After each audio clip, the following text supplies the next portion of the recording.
নমস্কার। কবি আশরাফ সিদ্দিকীর কবিতা ২১-এর কবিতা। পাখি সব করে রব রাতি পোহাইল, কাননে কুসুম কুলি সকলই ফুটিল। কবিকার পাঠশালায় পড়া মন্ত্রের মতো সেই সুর, সুর নয় স্মৃতির মধু ভাণ্ডার। সেই আমার দেশ, মাঠ, বন, নদী। আমার দেশের জারি সারি ভাটিয়ালি মুর্শিদি আরও কত সুরের সাথে মিশে আছে আমার মায়ের মুখ, আমার মায়ের গাওয়া কত না গানের কলি।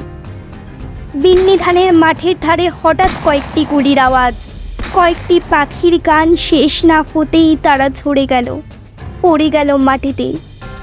সেই শোকে কাল বৈশাখের ঝড় উঠল, মাঠ কাঁপলো, ঘাট কাঁপলো, পাট কাঁপলো, হাট কাঁপলো, বন কাঁপলো, মন কাঁপলো। ইতিহাস থমকে দাঁড়িয়ে লিখে নিল সব। তাই তো সহস্র পাখির কলতানি আজ দিগন্ত মুখর। তাই তো আজ দেখো এ মিছিলে এসে দাঁড়িয়েছেন আমার মা, যিনি বাংলা ভাষায় কথা বলতে বড় ভালোবাসেন।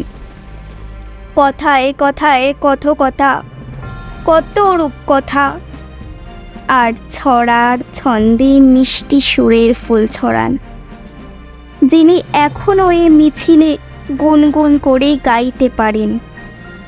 পাখি সব করে রব রাতি পোহাইল, কাননে কুসুম কুলি সকলই ফুটিল। রাখাল গরুর পাল লয়ে যায় মাঠে, শিশুগণ দেয় মন নিজ নিজ পাঠে। নমস্কার।